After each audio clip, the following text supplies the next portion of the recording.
Oh, well hello there. It's me, Nobody. Ooh. What was that for? Stop it, you dick. That's bad. That's really, really bad. The bad Wicker Man. Oh crap. I'm sorry. Why are you still chasing me? Stop it. What's up, my dudes? Do you like PvP? Or want to see some changes that could be made in PvP? Because, let's just face it, the PvP right now is pretty stale. Since the drop of Elden Ring's DLC, we have all been enjoying the wonders that the Land of Shadow has to offer, and it did not disappoint. And I am completely addicted. Please, sir, I want some more. What?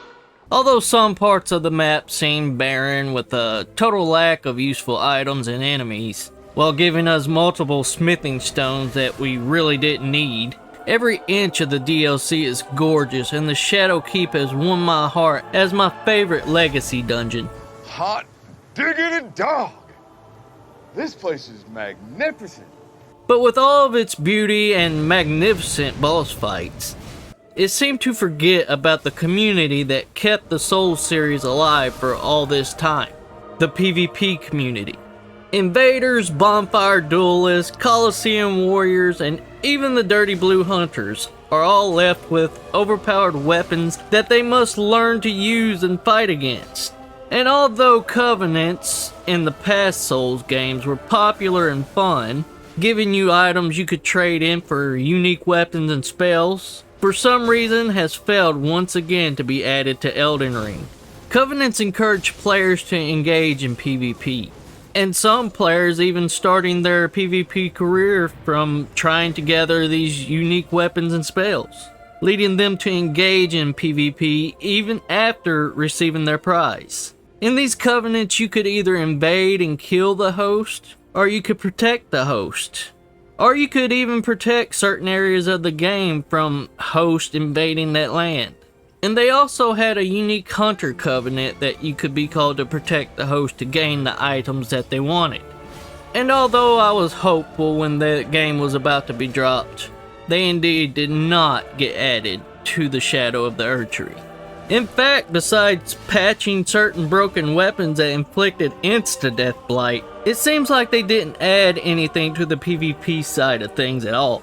It's like they forgot or just don't even care about the PvP side of things. They made the game more accessible to new players, and it in fact drew a lot of new fans in. But this in turn is a curse, because all the new casual players who don't engage in PvP will never understand why they are getting invaded, and they will never understand why the invaders are trying to murder them.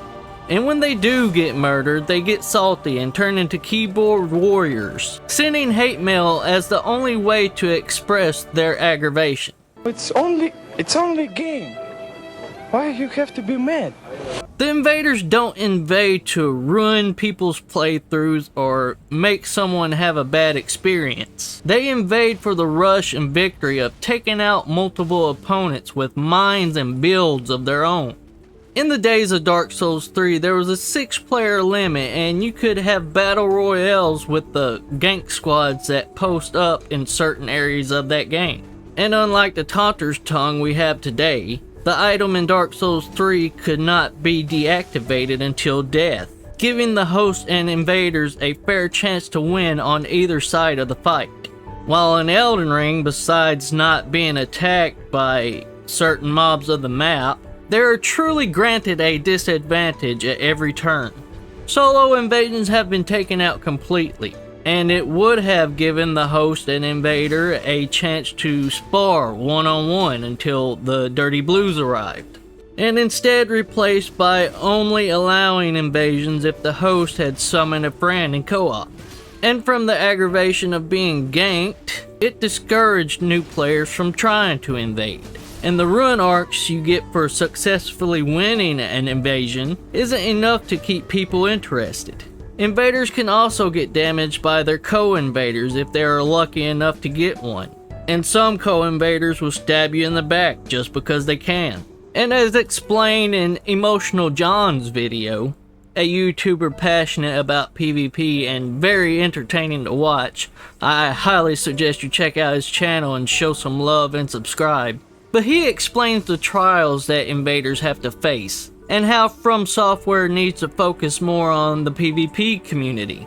The big problem with Taunters tongue is that it cannot be turned off. So a gank squad can call in an invader and then turn it off so the invader doesn't receive help from another red and must have an even bigger disadvantage, causing even further aggravation and discouragement for baby invaders. And although we can't even pretend that this would be an easy fix from Fromsoftware, because we don't know, we are not the developers, it may be a huge problem for them, I don't know, but it's a solution that is very much needed.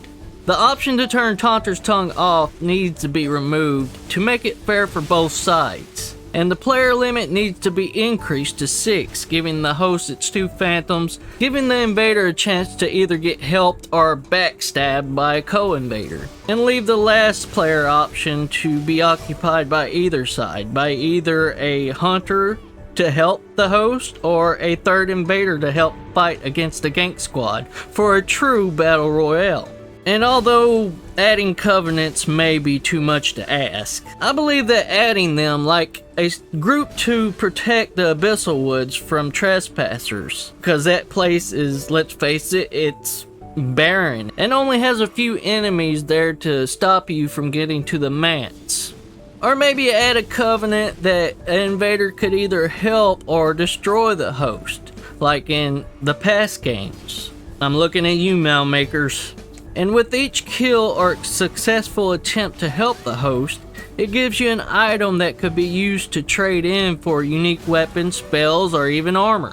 This would definitely give new players the encouragement needed to engage in PvP, while also keeping people playing for a little bit longer until the next masterpiece that Fromsoftware graces us with.